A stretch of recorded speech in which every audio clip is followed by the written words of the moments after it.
അപ്പോൾ വീണ്ടും അടുത്ത എപ്പിസോഡിലേക്ക് സ്വാഗതം. ചേച്ചി കഴിഞ്ഞ എപ്പിസോഡിൽ ഒരു കാര്യം പറഞ്ഞിരുന്നു. അതായത് നേരത്തെ കൂട്ടുകുടുംബമായിരുന്നു, അതുകൊണ്ട് എന്നിട്ടും എല്ലാം ഓർത്തു വെച്ചിരുന്നു. പക്ഷേ ഇന്ന് കൂട്ടുകുടുംബം എല്ലാം എന്നിട്ടും ആണുങ്ങൾക്ക് ഓർത്തു വയ്ക്കാൻ പറ്റുന്നുണ്ട്. പക്ഷേ ഇന്നത്തെ ഇന്ന് കൂട്ടുകുടുംബം അല്ലെങ്കിലും അവർക്ക് ഒരുപാട് സ്വപ്നങ്ങളുണ്ട്. പണ്ട് അവർക്ക് സ്വപ്നങ്ങൾ എന്ന് പറയുന്നത് വളരെ കുറവാണ്. അവർക്കൊരു റൂട്ടീനുള്ള സ്വപ്നങ്ങളുണ്ട്, ഇല്ലെന്ന് പറയാൻ പറ്റില്ല. പക്ഷെ പണ്ടത്തെ ആൾക്കാരൊക്കെ വലിയ സ്വപ്നങ്ങളൊന്നുമില്ല. അവരുടെ കുടുംബം ഇന്നത്തെ പോലെ ഒരുപാട് പൈസ ഉണ്ടാക്കണം, വലിയ കോടികളുടെ വീട് വെക്കണം, അന്നത്തെ അതുപോലെ ഇല്ല എങ്കിൽ പോലും സ്വപ്നങ്ങളില്ലായികയില്ല. പക്ഷെ ആ സ്വപ്നങ്ങൾക്ക് ഒരു പരിമിതി ഉള്ളതുകൊണ്ട് അവര് കിട്ടുന്ന ശമ്പളത്തിൽ അതാത് കാര്യങ്ങൾ ഒരു ചിട്ടയായ കുറച്ച് കാര്യങ്ങൾ മാത്രമേ ഉള്ളൂ. അത് മാത്രം ഓർത്താൽ മതി. അപ്പൊ അവർക്ക് എല്ലാം ഓർത്തു വെക്കാം. പക്ഷെ ഇന്നതാണോ അവസ്ഥ? ഇന്നതാണ് അവസ്ഥ. ഒരു കാര്യം ശരിയാണ് പറഞ്ഞത്. ഇന്ന് രണ്ടുപേരും ജോലി ചെയ്യുന്നു, ഹസ്ബൻഡ് മാത്രമല്ലോ, വൈഫും ജോലി ചെയ്യുന്നു. IT ഫീൽഡൊക്കെ ആണെങ്കിൽ നമുക്കറിയാം 24 മണിക്കൂർ ഡ്യൂട്ടിയാണ്. അത് അംഗീകരിക്കുന്നു. പക്ഷെ എന്നാലും ജോലിയും പണവും മാത്രമല്ല, നമ്മൾ എപ്പോഴെങ്കിലുമൊക്കെ നമ്മളുടെ വീടിൻ്റെ അകത്ത് എല്ലാവരും കൂടി ഒത്തുകൂടി മനസ്സ് തുറന്നൊന്ന് സംസാരിക്കാനുള്ളൊരു അവസരം ഉണ്ടാക്കണം. ഈ പണത്തിൻ്റെയും ജോലിയുടെയും ഒക്കെ പിറകെ ഓവറായിട്ട് ഓടുമ്പോഴാണ് നമുക്ക് കുടുംബം ഇങ്ങനെ അകന്ന് പോകുന്നത്. അപ്പോൾ അതായത് ഭാര്യ പറയുന്നത് ഭർത്താവിന് കേൾക്കാൻ സമയമില്ല, ഭർത്താവ് പറയുന്നത് ഭാര്യയ്ക്കും കേൾക്കാൻ സമയമില്ല. പിന്നെ നമുക്ക് ഫ്രണ്ട്സാണുള്ളത്. ആക്സെപ്റ്റ് ചെയ്യുന്നു. കുറേയൊക്കെ അത് റിയാലിറ്റിയാണ്. കാരണം ഇന്നത്തെ ഒരു സാഹചര്യം എന്ന് പറഞ്ഞു കഴിഞ്ഞാൽ സൊസൈറ്റിയിൽ പിടിച്ചു നിൽക്കണമെന്ന് വെച്ചെങ്കിൽ എല്ലാവർക്കും പണം അത്യാവശ്യമാണ്. ഫിനാൻസ് എന്ന് പറയുന്ന സാധനത്തിന് ഇമ്പോർട്ടൻസ് ആണ്, ആവശ്യമാണ്. പക്ഷെ അത് സൊസൈറ്റിയുടെ മുമ്പിൽ എനിക്ക് മറ്റൊരാളുടെ മുമ്പിൽ അവതരിപ്പിക്കപ്പെടണമെങ്കിൽ, ഞാൻ എന്നെ തന്നെ അവതരിപ്പിക്കപ്പെടണമെങ്കിൽ എനിക്കൊരു സ്റ്റാറ്റസ് സിമ്പിൾ എന്ന് പറയുന്ന കുറച്ച് കാര്യങ്ങളുണ്ട്. എന്താണ് ഈ സ്റ്റാറ്റസ് എന്ന് പറഞ്ഞു കഴിഞ്ഞാൽ ഇപ്പോൾ എനിക്കൊരു അത്യാവശ്യം സ്വന്തമായിട്ടൊരു വീട് വേണം. അത്യാവശ്യം നാട്ടുകാരുടെ ഇടയിൽ താമസിക്കുമ്പോൾ ആ ഏരിയയിൽ താമസിക്കുന്ന മറ്റുള്ളവരുടെ വീടിനനുസരിച്ചിട്ടൊരു വീട് വേണം എന്ന് ഏതൊരു വ്യക്തിക്കും ആഗ്രഹിക്കാവുന്നതാണ്. അതിനുവേണ്ടി എൻ്റെ കുട്ടീനെ പഠിപ്പിക്കുമ്പോൾ മറ്റുള്ളവരുടെ കുട്ടികളെ പഠിപ്പിക്കുന്ന പോലെ ചിലപ്പോൾ ഒരു ബേസിക് ഇംഗ്ലീഷ് മീഡിയം സ്കൂളിൽ എനിക്കും പഠിപ്പിക്കണം എന്നുണ്ടാവും. അവിടേക്കുള്ള ഫീസ് എനിക്ക് ഉണ്ടാക്കണം. അപ്പം ഇതൊക്കെ ഉണ്ടാക്കി വരുമ്പോഴേക്കും ഏകദേശം ഒരു എമൗണ്ട് ആവുന്നുണ്ട്. ഇതാണ് സ്റ്റാറ്റസ്. അതൊരു സ്റ്റാറ്റസ് അല്ലേ? ഇതിന്റെ അകത്ത് സമാധാനം ഇല്ലെങ്കിൽ പിന്നെ ഇവിടെ എന്ത് സ്റ്റാറ്റസ്? പക്ഷെ ഇതെല്ലാം നമുക്കുണ്ട്, ഇതെല്ലാം ഉണ്ട്. ഇപ്പൊ ഈ പറഞ്ഞതൊക്കെ മനുഷ്യന്റെ ആഗ്രഹങ്ങളാണ്. ഇതിന്റെ അകത്ത് നമുക്ക് ഒരു കാര്യം വിട്ടുപോയി, സമാധാനം എന്ന് പറഞ്ഞൊരു സാധനം ഇല്ലെങ്കിൽ പിന്നെ എവിടെയാണ് സ്റ്റാറ്റസ് എടുക്കുന്നത്? പക്ഷെ സമാധാനം എന്ന് പറയുന്നത് ഇതൊന്നും ഇല്ലെങ്കിലും സമാധാനം ഇല്ലല്ലോ. എന്റെ ചോദ്യം അതാണ്. അത് നമ്മൾ കണ്ടെത്തണം. നമ്മളുടെ സന്തോഷവും സമാധാനവും വേറൊരാളുടെ കയ്യിലല്ല, നമ്മുടെ കയ്യിൽ തന്നെയാണ്. ഇന്നൊരു കുട്ടിയും ഒരു ഭാര്യയും ഭർത്താവും ജോലി ചെയ്ത് വരുന്നു, അവർ ഇതിനു വേണ്ടി കഷ്ടപ്പെടുന്നു. ഇവർക്ക് സമാധാനത്തോടെ ഇരുന്ന് സംസാരിക്കാനുള്ള നേരം ഇനി എവിടുന്ന് കണ്ടെത്തണം? 24 മണിക്കൂർ നമുക്ക് ആർക്കും കൂട്ടാൻ പറ്റില്ല. ആ 24 മണിക്കൂറും നമ്മളുടെ ജോലിയും വീട്ടുകാര്യങ്ങളും. ഒരു സ്ത്രീയും പുരുഷനും തമ്മിലുള്ള ഒരു കാര്യം ഞാൻ പറഞ്ഞുതരാം. ഒരു സ്ത്രീ വീട്ടില് ഓഫീസ് ജോലി ചെയ്യുന്നു, വീട്ടിലെ കാര്യങ്ങളും നോക്കുന്നു, ഹസ്ബൻഡിന്റെ കാര്യങ്ങളും നോക്കുന്നു, കുട്ടികളുടെ കാര്യങ്ങളും നോക്കുന്നു. ഇതെല്ലാം നോക്കി ഓടി കിടക്കുന്നില്ലേ? ഇതുപോലെ പുരുഷൻ എന്തൊക്കെ ചെയ്യുന്നുണ്ട്? സ്ത്രീനെ എനിക്ക് മനസ്സിലാക്കിയെടുത്തോളം ഞാൻ നമ്മളുടെ പുരാണങ്ങളിലും പറഞ്ഞിട്ടുണ്ട്. സ്ത്രീ നമ്മളുടെ ഹിന്ദു പുരാണം അനുസരിച്ചിട്ടാണ് പറയണമെങ്കിൽ സ്ത്രീക്ക് ഏത് തട്ടിലും പോകാൻ പറ്റും. ഏത് തട്ടിലും ഞാൻ ആക്സെപ്റ്റ് ചെയ്യുന്നു. ആസ് എ പുരുഷൻ ഞാൻ അത് ആക്സെപ്റ്റ് ചെയ്യാൻ തയ്യാറാണ്. അതായത് ഒരു സെർവന്റ് ആയിട്ട് പോലും ഒരു സ്ത്രീനെ കാണാം, ഒരു ശക്തി സ്വരൂപിണിയായിട്ടും ഭദ്രകാളിയായിട്ടും കാണാം. അപ്പൊ ഇത് ചെയ്യാൻ പറ്റുന്ന സ്ത്രീക്കേ പറ്റുള്ളൂ. ഒരു പുരുഷന് അതുപോലെ ടേമോയിൽ ചെയ്യാൻ പറ്റില്ല. എന്നിട്ട് എന്തുകൊണ്ടാണ് സ്ത്രീയുടെ ബുദ്ധി പിൻബുദ്ധി എന്ന് പറയുന്നത്? ആ ചോദ്യത്തിന് അത് പണ്ട് കാലത്തെ ആൾക്കാർ ഉണ്ടാക്കി വെച്ചൊരു, ഞാൻ സമ്മതിക്കില്ല. അത് സ്ത്രീയുടെ പിൻബുദ്ധിയല്ല, ഏതൊരു പുരുഷന്റെ ഉയർച്ചയുടെ പിന്നിലല്ല.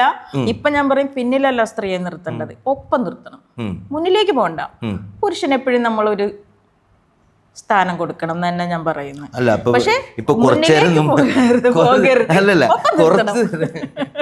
കുറച്ചു നേരം മുമ്പ് പറഞ്ഞ കാര്യം എന്താ, സ്ത്രീ എല്ലാത്തിനും കഴിവുള്ളവളാണ്. അപ്പൊ ഈ പിന്നെ പുരുഷന്റെ ബാക്കിൽ നിൽക്കേണ്ട ആവശ്യം, അല്ലെങ്കിൽ ഒപ്പം നിൽക്കേണ്ട ആവശ്യം, മുമ്പിലേക്ക് പോകണമെങ്കിൽ പോട്ടെന്നേ. അത് എനിക്ക് തോന്നുന്നു എല്ലാ ഹസ്ബൻഡും ഇഷ്ടപ്പെടില്ല. പുരുഷന്മാർക്ക് എനിക്ക് ഒരു ഈഗോ എപ്പോഴും ഉണ്ട്. അതെന്താ എന്താണ് ആ ഈഗോ എന്താ? അതാണ് ഞാൻ ചോദിക്കുന്നത്. ആ ഈഗോ ഉണ്ടെന്ന് നിങ്ങളെ പെണ്ണുങ്ങൾ തന്നെ അക്സെപ്റ്റ് ചെയ്യുന്നു. പുരുഷനിലും ഒരു പടി ഉയർന്ന് സ്ത്രീകൾ പോകുമ്പോൾ പുരുഷന് അതെന്തോ ഉൾക്കൊള്ളാൻ പറ്റില്ല. അത് പുരുഷന് ഉൾക്കൊള്ളാൻ പറ്റാത്തതാണോ?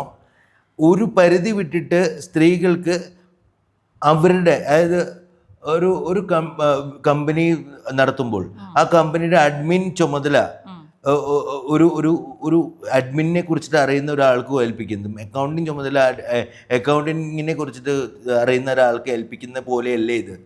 അക്കൗണ്ട്സിൽ ഇത് അടിമുടി ശ്രദ്ധ കേന്ദ്രീകരിക്കുന്ന ഒരാൾ ഒരു വീട്ടിലില്ലെങ്കിൽ ഇന്ന് പെൺകുട്ടികൾക്ക് പറ്റില്ല എന്നല്ല ഞാൻ പറഞ്ഞതിൻ്റെ അർത്ഥം. പക്ഷേ അതിൽ കൂടുതൽ വിദഗ്ധർ ആണുങ്ങളാണ് എന്നുള്ളതാണ് ഞാൻ ഇതുവരെ കണ്ടുവന്ന ഒരു കാര്യം. അംഗീകരിച്ചു. അക്കൗണ്ട്സിൽ ഞാൻ എപ്പോഴും പറയും, സാമ്പത്തിക കാര്യങ്ങളൊക്കെ ചടപടിയെന്ന് പോകാൻ ആണുങ്ങൾ തന്നെയാണ് എപ്പോഴും നല്ലത്. ആണുങ്ങൾ അക്കൗണ്ട്സ് ആണല്ലോ. അപ്പൊ ആ ഫിനാൻസ് മേഖല അവർക്ക് കൊടുക്കുന്നോണ്ടാണോ ഈ പെൺകുട്ടികൾ ഒന്ന് ബാക്കിലേക്ക് നിൽക്കണം എന്ന് പറയുന്നത്? അല്ല, പുരുഷന് എപ്പോഴും ഒരു റെസ്പെക്ട് കൊടുക്കണം എന്ന് തന്നെ ചിന്തിക്കുന്ന ഒരാളാണ് ഞാൻ.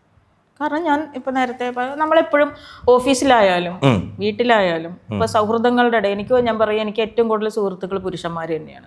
ഇന്നൊരു സ്ത്രീ വിരോധിയല്ല, എന്തോ സ്ത്രീകൾ കൂടെ നിന്ന് പാരവയ്ക്കുന്നത് നമുക്ക് പലപ്പോഴും തോന്നിയിട്ടുണ്ട്. പുരുഷന് ഒരുപാട് ഗുണങ്ങളുണ്ട്. കാരണം പുരുഷന്മാരങ്ങനെ പാരവയ്ക്കില്ല.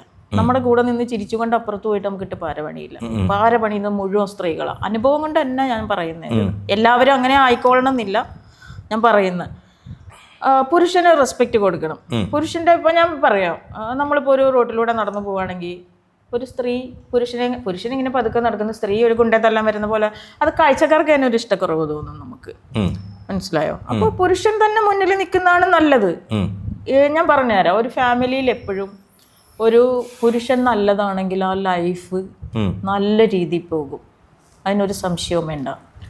കൺട്രോൾ ചെയ്ത് നിർത്താൻ പഠിക്കണം. ഭാര്യയെ നിർത്തേണ്ടടുത്ത് ഭാര്യയെ നിർത്തണം, അമ്മയെ നിർത്തേണ്ടടുത്ത് അമ്മയെ. അതായത് രണ്ട് സൈഡിലും നിർത്തി ബാലൻസ് ചെയ്ത് പോകാൻ ഒരു പുരുഷന് കഴിയണം.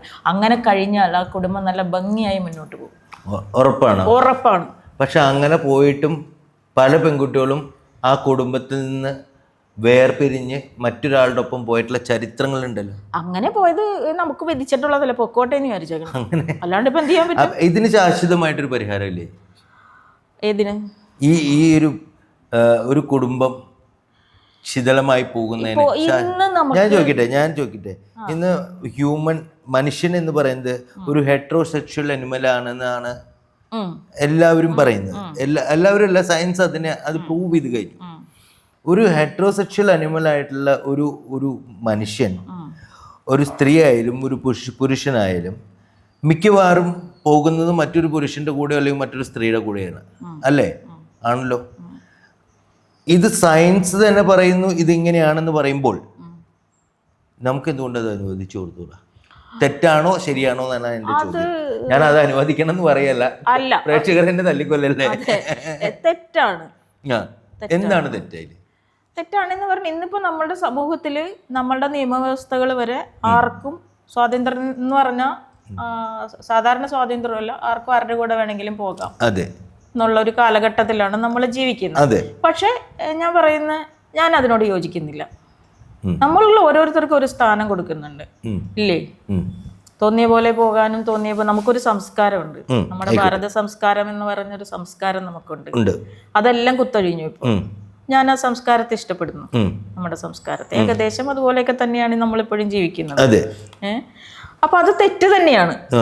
പിന്നെ അതെങ്ങനെ, അപ്പൊ ഞാൻ പറഞ്ഞു അതിന്റെ എല്ലാം പറഞ്ഞതിപ്പോ ബാക്കിലേക്ക് ഒന്ന് പോകേണ്ടി വരും. അല്ല, അത് തെറ്റാണെന്ന് പറയുമ്പോൾ പിന്നെ എന്തിനാ കോടതി അതിന് അംഗീകാരം കൊടുത്തത്? അത് നിയമം നമ്മുടെ നാട്ടില് ചിലപ്പോൾ ഈ വക്കീലന്മാരൊക്കെ എന്റെ മെക്കെട്ട് കയറാൻ വരും. നിയമം ശരിയല്ല എന്ന് തന്നെ പറയേണ്ടി വരും. എനിക്ക് ഉൾക്കൊള്ളാൻ പറ്റാത്ത കാര്യം. കോടതി പറയുന്നത് തെറ്റാണെന്നാണോ? കോടതി പറയുന്നത് തെറ്റാണെന്ന് പറയാൻ ഞാൻ കോടതിയെ മേലെയുള്ള ഒരാളല്ല. പക്ഷെ എനിക്ക് അതിനോട് യോജിക്കാൻ പറ്റാത്ത ഒരാളാണ്. അത് ഒരു പക്ഷേ ചേച്ചിയുടെ കാഴ്ചപ്പാടാണെങ്കിലോ വ്യക്തിപരമായ കാഴ്ചപ്പാടാണ്. ഈ നിയമങ്ങൾ എന്ന് പറയുന്നത് മനുഷ്യരായിട്ട് നിർമ്മിതമാണ്. വ്യക്തിപരമായ അഭിപ്രായമാണ് ഞാൻ പറഞ്ഞത്. അതാ ഞാൻ പറഞ്ഞത്, ഈ നിയമങ്ങൾ എന്ന് പറയുന്നത് മനുഷ്യരാൽ നിർമ്മിതമാണ്. ഇപ്പൊ ചേച്ചി എന്ന് പറയുന്ന വ്യക്തി നാളെ നിയമനിർമ്മാതാവായിട്ട് വന്നാൽ ചേച്ചിയുടെ നിയമങ്ങളായിരിക്കും ഇവിടെ നടപ്പിലാവുക. അല്ല, എനിക്ക് തീരെ താല്പര്യമില്ലാത്തൊരു പണിയാ വക്കീലും കോടതിയൊന്നും. തീരെ ഉൾക്കൊള്ളാൻ പറ്റാത്ത. അങ്ങനെയല്ല ഞാൻ പറഞ്ഞ, നാളെ ഒരു കാരണവശാൽ അങ്ങനെ ഒരു സംഭവം ഉണ്ടെങ്കിൽ അത് ചേച്ചിയുടെ നിയമങ്ങളായിരിക്കില്ല അവിടെ. അതായത് ചേച്ചിയെ പോലെയുള്ള ആൾക്കാരുടെ ഒരു കൂട്ടത്തോടെ വരുമ്പോൾ അത് നിയമനിർമ്മാണ പ്രക്രിയയിൽ അവരൊരു ഭാഗമാവുമ്പോൾ അതായിരിക്കുമല്ലോ ഒരു നാടിന്റെ നിയമം എന്ന് പറയുന്നത്. അല്ല, പക്ഷെ ഞാൻ പറയുന്ന ഒരു കോടതിയിൽ ഞാനൊരാൾ മാത്രമല്ലല്ലോ. അതാ പറഞ്ഞത്, ചേച്ചിയെ പോലത്തെ ഒരു 100 പേര് വരികയാണെങ്കിൽ സ്വാഭാവികമായിട്ടും അവർ വളർന്നു വരുന്ന സൊസൈറ്റിയിലൊക്കെ ഈ ഒരു കൾച്ചറാണെങ്കിൽ അതാണ് നിയമം ഒരു നാടിന്റെ. അതാണ് ഞാൻ കുറച്ച് പഴയ ആചാരങ്ങളും ഇതൊക്കെ ഇഷ്ടപ്പെടുന്ന ഒരു വ്യക്തിയാണ് എന്ന് കരുതി ഈ ന്യൂജൻ ഇഷ്ടമല്ല എന്നല്ല. പക്ഷെ പല കുടുംബത്തും എനിക്ക് തോന്നുന്നു പണ്ട് നമ്മൾ കാരണവന്മാരെ പേടിച്ച് ജീവിച്ചിരുന്നു, ഇന്ന് കുട്ടികളെ പേടിച്ചിട്ട് കാരണവന്മാര് ജീവിക്കുന്നു. അതെന്തുകൊണ്ട് അങ്ങനെ ഉണ്ടാവാൻ കാരണം? അത്രയ്ക്ക് മാറി നമ്മള്. ഞാൻ അവിടെ ഒന്ന് കോൺട്രഡിക്റ്റ് ചെയ്യും, സോറി, അത് കോൺട്രഡിക്റ്റ് ചെയ്തുകൊണ്ടെന്ന് ഒന്നും തോന്നരുത്. പണ്ട് പാരൻസിന് സ്വാതന്ത്ര്യം ഓവറായിട്ട് കൊടുത്തപ്പോൾ പാരൻസിന് അത് പലവരും ദുരുപയോഗപ്പെടുത്താൻ തുടങ്ങി. അതെങ്ങനെയാണ് പാരൻസ് പറഞ്ഞുതരാം. പല കുടുംബങ്ങളിലും ഒരു പക്ഷേ ഇത് ഓരോരുത്തരുടെ അനുഭവങ്ങൾ നമ്മൾ കണ്ടുകൊണ്ടായിരിക്കും നമ്മൾ ഈ പറയുന്നത്. പണ്ടത്തെ ഒരു ഫാമിലി, ഇപ്പൊ കുറച്ചായിരുന്നു പാട്രിയാർക്കൽ ഫാമിലി ആയിരുന്നു നമ്മളുടെ എല്ലാവരുടെയും, ശരിയല്ലേ? അപ്പൊ ഈ പാട്രിയാർക്കൽ ഫാമിലിയിൽ അച്ഛന്മാരും മക്കളെ മുട്ടുകാലി തല്ലി ഓടിക്കുന്ന ഒരു പ്രക്രിയ ഉണ്ടായിരുന്നു, കെട്ടിയിട്ട് തല്ലുന്ന ഒരു പ്രക്രിയ ഉണ്ടായിരുന്നു. ഇതൊക്കെ എന്താണ് ഉണ്ടാക്കിയത്? അത് വിദ്വേഷമല്ലേ ഉണ്ടാക്കിയത്? ഇപ്പൊ ഞാൻ പറഞ്ഞില്ലേ, അതൊക്കെ പറയുമ്പോൾ ചിലപ്പോൾ നമുക്ക് റിപ്പിറ്റേഷൻ വേണ്ടി വരും. നമുക്ക് അനുഭവങ്ങളല്ലേ പറയാം. എൻ്റെ അച്ഛൻ അങ്ങനെ ഒരാൾ തന്നെയായിരുന്നു, ചക്കോമാഷായിരുന്നെന്ന് ഒറ്റ വാക്കിൽ ഞാൻ പറഞ്ഞ അതുകൊണ്ടാണ്. അതുകൊണ്ടല്ലേ, അതിലൂടെ പല ബുദ്ധിമുട്ടുകളും മക്കൾക്ക് സംഭവിച്ചുകൊണ്ടല്ലേ ഇന്ന് ഇങ്ങനൊരു നിയമം വരാൻ കാരണം. പക്ഷേ ഞങ്ങൾ ഇപ്പോൾ 5 പേരുണ്ട്. ഞങ്ങൾ വലിയ കുഴപ്പങ്ങളൊന്നുമില്ല ഞങ്ങൾക്ക്. അല്ല, നിങ്ങൾക്ക് കുഴപ്പങ്ങൾ ഉണ്ടാവില്ല. പക്ഷേ ഈ സമൂഹത്തിൽ ക്രിമിനലുകളായി പോയ പല സാഹചര്യങ്ങൾ ഉണ്ടായിട്ടുണ്ട്, പല കുട്ടികൾ ഉണ്ടായിട്ടുണ്ട്. ക്രിമിനലിസം കൂടിയത് ഇപ്പോഴല്ലേ? അങ്ങനെ പറയാൻ പറ്റില്ല. എൻ്റെ ഒരു കാലഘട്ടത്തിൽ ഇന്ന് ജനസംഖ്യ കൂടി, അതിനനുസരിച്ച് ക്രിമിനലിസം കൂടി. അങ്ങനെയല്ലേ നമുക്ക് പറയാൻ പറ്റില്ല? ഇപ്പോഴല്ലേ ക്രിമിനലിസം കൂടിയത്?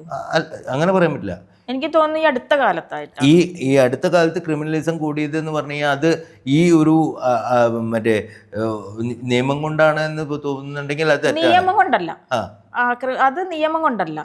പക്ഷെ ഒരു കാര്യം ഞാൻ പറയാം, ഇപ്പൊ ഒരു ക്രിമിനലിനെ എന്താ ചെയ്യാ നമ്മുടെ നാട്ടിലെ നിയമം ഇപ്പൊ എന്താ ചെയ്യുന്നത്? മിക്കവാറും ഒരു ക്രിമിനലിനെ നമ്മൾ അമിതമായി ശിക്ഷിക്കാറില്ല. ആണല്ലോ, ഇല്ല, അത് ആക്സെപ്റ്റ്. കാരണം അതിൻ്റെതായ ലൂപ്പ് ഹോൾസ് നമ്മളുടെ നിയമപ്രക്രിയയിൽ ഉള്ളതുകൊണ്ട് അവർക്ക് രക്ഷപ്പെടാൻ മറ്റൊരു പഴുത് കാണുന്നു. അത്രേ ഉള്ളൂ. ജയിലിൽ കൊണ്ടുപോയി chicken biryani, chicken biryani mutton biryani കൊടുക്കുന്നത് ശരിയായിരിക്കാം. ഒരു പക്ഷെ ജയിലിൽ ചിക്കൻ ബിരിയാണി മട്ടൻ ബിരിയാണിയും കൊടുക്കണമെന്ന് ഞാൻ പറയുന്നില്ല. പക്ഷെ ഞാൻ ചോദിക്കുന്നത്, അച്ഛന്മാരും അമ്മമാരും ഒരു കാലഘട്ടത്തിൽ കുട്ടികളെ അമിതമായി ശിക്ഷിച്ചതുകൊണ്ട് അവര് പിൻകാലങ്ങളിൽ ചിലവര് നന്നായി പോയി. അതുകൊണ്ടാണോ ക്രിമിനലിസം കൂടിയെന്നാണോ പറയുന്നത്? അങ്ങനെയല്ല ഞാൻ പറഞ്ഞത്. അതിലൂടെയും ക്രിമിനൽസ് ഉണ്ടായിട്ടില്ലേ എന്നാണ് ഞാൻ ചോദിച്ചത്. പക്ഷേ ഉണ്ടായിട്ടുണ്ട് എന്ന് എനിക്ക് തോന്നുന്നില്ല. എനിക്ക് തോന്നുന്നില്ല. അതിലൂടെ നമുക്ക് ഭയം ഉണ്ടായിരുന്നു എന്തിനേയും. പല ഇന്നത്തെ പഴയ കാലഘട്ടത്തെ ഒരു 2000s കാലഘട്ടത്തിൽ പല ക്രിമിനൽസിൻ്റെ അടുത്ത് ചോദിച്ചാൽ എന്നെ വളരാൻ സാഹചര്യം ഒരുക്കി തരാണ്ടിരുന്നത് കുറച്ചിങ്ങനെ പിടുത്തം കൂടുതലായിരുന്നു. പിടുത്തം കാരണം കൊണ്ടല്ലേ പലർക്കും അവിടുന്ന് ഫ്ലൈ ചെയ്യാനും പറ്റാണ്ടിരുന്നത്, പല രീതിയിലും അവര് തെറ്റായ വഴികളിൽ സഞ്ചരിച്ചതെന്നാണ് ചോദിക്കുന്നത്. അത് ഇന്നത്തെ പോലെയല്ല. നമുക്ക് അന്ന് ടെൻഷൻ, മക്കളെ കുറിച്ചിട്ട് ഭയങ്കര ടെൻഷനായിരുന്നു. ഇപ്പൊ നമ്മളൊക്കെ നമ്മുടെ മക്കളെ പുറം രാജ്യങ്ങളിൽ പഠിപ്പിക്കാൻ വിടുന്നു, ശരിയല്ലേ? ഇപ്പം എൻ്റെ മകളെ തന്നെ ഞാൻ പറയുന്നത് പുറത്ത് പോയി പഠിച്ചു. അവർ ഇപ്പം ഞാൻ പറയും 2 മക്കൾ കല്യാണം കഴിഞ്ഞാൽ ഞാൻ അവരുടെ ലൈഫിലൊന്നും കയറി ഇടപെടാറില്ല. നിങ്ങളുടെ ജീവിതം നിങ്ങൾക്ക്, എൻ്റെ ജീവിതം എനിക്ക്. ഞാൻ അങ്ങനെ എൻ്റെ കാഴ്ചപ്പാട് അതാ. സന്തോഷമായി ജീവിക്കുക, അത് മതി നമുക്ക്. പിന്നെ ബാക്കിയെല്ലാം ദൈവത്തിൻ്റെ കയ്യിൽ. ക്രിമിനലിസം വളർന്നത് അതുകൊണ്ടാണെന്ന് പറഞ്ഞാൽ എത്രയോ എത്രയോ അച്ഛനെയും അമ്മയും നോക്കുന്നു. ഇന്നിപ്പോ ക്രിമിനലിസം വളരുന്നത് ഇതൊന്നുമല്ല. അതിനൊരു കാരണം എന്താണെന്ന് വെച്ചെങ്കിൽ പലതരത്തിലുള്ള ഡ്രഗ്സ് മാർക്കറ്റിൽ അവൈലബിൾ ആണ്. അവരെന്താ ചെയ്യുന്നതെന്നുള്ള അവർക്ക് അറിയാൻ പറ്റുന്നില്ല. അവർക്ക് അവരുടെ സുബോധം നഷ്ടപ്പെട്ട ഒരവസ്ഥയിലാണ് അവർ പലപ്പോഴും ക്രിമിനൽസ് ആവുന്നത് എന്നുള്ളതാണ് നമുക്ക് മനസ്സിലാക്കാൻ കഴിയുന്നത്. പക്ഷേ ഇവിടെയും നമുക്ക് കാണാൻ കഴിയുന്നത് ഇവരുടെയൊക്കെ പാരൻസ് തൊട്ട് ബാക്കിലുള്ള പാരൻസാ. നമ്മുടെ അതായത് ഈ ചാക്കോമാഷുമാരിലുള്ള അച്ഛന്മാരുണ്ടായിരുന്ന ആൾക്കാരുടെ മക്കളാണ് ഇന്നത്തെ പാരൻസ് എന്ന് പറയുന്നത്. അവരാണ് ഈ കുട്ടികളുടെ ആ പഴയ ചാക്കോമാഷാവാൻ ശ്രമിക്കുന്നത്. പക്ഷെ ഇന്നത്തെ കാലത്ത് കുട്ടികൾ അത് വിട്ടുകൊടുക്കില്ല. അതിൻ്റെ ബാക്ക്ഗ്രൗണ്ടിൽ ഈ മക്കള് സ്വന്തം അമ്മയും അച്ഛനോടുള്ള ഇഷ്ടക്കേട് കാരണം കൊണ്ട് അവരവരുടെ വഴിക്ക് തിരിയാന്ന് പറഞ്ഞു കഴിഞ്ഞാൽ കുറച്ച് ശരിയുണ്ട്. ഇപ്പൊ ഞാൻ പറഞ്ഞു എൻ്റെ അച്ഛൻ്റെ സ്വഭാവമായിരുന്നു എനിക്ക്. ഞാൻ കുറച്ച് സ്ട്രിക്റ്റ് ആയിരുന്നു മോൻ്റെ അടുത്ത്. മോൻ ഇത്തിരി ബുദ്ധിമാനായിരുന്നു, പക്ഷെ അതുപോലെ കുറച്ച് ഉഴപ്പമുണ്ടായിരുന്നു. എന്നാൽ മോളെ ഞാൻ അങ്ങനെ സ്ട്രിക്റ്റ് ആക്കി വെച്ചിട്ടില്ല. ഒരു പരിധി വരെ ഈ പറഞ്ഞതിൽ കുറച്ച് എൻ്റെ അനുഭവത്തിൽ തന്നെ എടുക്കാം, എനിക്കത് തോന്നിയിട്ടുണ്ട്. കാരണം അവൻ ഒത്തിരി അതിബുദ്ധിമാനായിരുന്നു. അവൻ്റെ പോക്ക് റൂട്ട് തെറ്റി മാറണമെന്ന് കണ്ടപ്പോൾ എനിക്ക് തന്നെ ചില സമയത്ത് ഞാൻ തിരിഞ്ഞ് ചിന്തിക്കുമ്പോൾ തോന്നിയിട്ടുണ്ട്, ഓവറായിരുന്നോ എന്ന് ഞാൻ ചിന്തിച്ചിട്ടുണ്ട്. അതുകൂടെ പറയാം. ഞാൻ പറഞ്ഞില്ല, എപ്പോഴും നമുക്ക് പറയാൻ പറ്റുന്ന നമ്മളുടെ അനുഭവങ്ങളായിരിക്കാം. അവൻ എന്നാൽ നല്ല പഠിപ്പിസ്റ്റാണ്, IQ കൂടുതലുള്ള കുട്ടിയാണ്, നല്ല അറിവുണ്ട്, എവിടെയോ ഒക്കെ എത്തേണ്ടതായിരുന്നു. കുറച്ച് ഓവറായിരുന്നോ എന്ന് ചിന്തിച്ചിട്ടുണ്ട് ഞാനത്. ശിക്ഷിച്ചത് ഓവറായിരുന്നു. ശിക്ഷ മാത്രമല്ല, എന്നാൽ ഏറ്റവും കൂടുതൽ ലാളിച്ചേക്കണ അവനെയാണ് ഞാൻ. മോളയിലും കൂടുതൽ ലാളിച്ചേക്കുന്ന അവനെയാണ്. പക്ഷെ ആ ലാളന അവൻ ഒരുപാട് അനുഭവിച്ചിട്ടില്ലല്ലോ. ആര്? അതായത് നിങ്ങൾ ലാളിച്ചിട്ടുണ്ട്, പക്ഷെ ആ ലാളന അനുഭവത്തിൽ ആ കുട്ടിക്ക് തോന്നിയിട്ടുണ്ടോ അത് ലാളിച്ചതാണ്? അത് ശരിയാണ്. ഞാൻ പറഞ്ഞ കുറച്ച് പാളിച്ചകൾ അവിടെ എൻ്റെ അടുത്തുനിന്ന് പറ്റിയിട്ടുണ്ട്, ഇല്ലെന്ന് ഞാൻ പറയുന്നില്ല. കുറച്ച് പാളിച്ചകൾ അത് തിരിച്ചറിഞ്ഞിട്ടുണ്ട്. ഇതിപ്പോ താങ്കൾ തിരിച്ചറിയുന്നു, പല പേരൻസ് ഉണ്ട് ഇത് തിരിച്ചറിയാതെ. ഇപ്പോഴല്ല, ഞാൻ ആ സമയത്ത് തിരിച്ചറിഞ്ഞ് എൻ്റെ മകനാണെന്ന് നോക്കാതെ തന്നെ ഞാൻ അവനോട് മാപ്പ് പറഞ്ഞിട്ടുണ്ട്. മോനെ, അമ്മയുടെ അറിവില്ലായ്മ കൊണ്ടും നമ്മളുടെ ജീവിതത്തിൽ നടക്കുന്ന അത് ഞാനിപ്പോൾ ഇവിടെ പറയുന്നില്ല, ചില കാര്യങ്ങൾ കൊണ്ട് അതിൻ്റെ ശിക്ഷ എൻ്റെ മകൻ അനുഭവിക്കേണ്ടി വന്നിട്ടുണ്ട്. അതിന് ഞാൻ അവനോട് മാപ്പ് ചോദിച്ചിട്ടുണ്ട്. ഒരു തവണയല്ല, ഇപ്പോഴും ഈ ചാനൽ എൻ്റെ മകൻ കാണുകയാണെങ്കിൽ ഞാൻ അവനോട് മാപ്പ് ചോദിക്കുന്നു. എനിക്കതിന് ഒരു മടിയില്ല. കാരണം എനിക്ക് പലപ്പോഴും ചിന്തിക്കുമ്പോൾ അത്രയൊന്നും വേണ്ടായിരുന്നു എന്നെനിക്ക് തോന്നിയിട്ടുണ്ട്. ചാപ്റ്റർ പല രീതിയിലും പല ആംഗിളിലാണ് പോയിക്കൊണ്ടിരിക്കുന്നത്. നമ്മൾ തുടർ ഒരു എപ്പിസോഡിലേക്ക് കിടക്കുന്നവരെ താൽക്കാലികമായിട്ട് ഇത് നിർത്തിക്കുകയാണ്. അടുത്തൊരു എപ്പിസോഡ് കാണാൻ വേണ്ടി തീർച്ചയായും ഈ ചാനൽ സബ്സ്ക്രൈബ് ചെയ്യണം. നമ്മളുടെ ജീവിതത്തിലെ ഓരോ ടോപ്പിക്കുകളാണ് ഞങ്ങൾ ഇന്നിവിടെ ഡിസ്കസ് ചെയ്തുകൊണ്ടിരിക്കുന്നത്.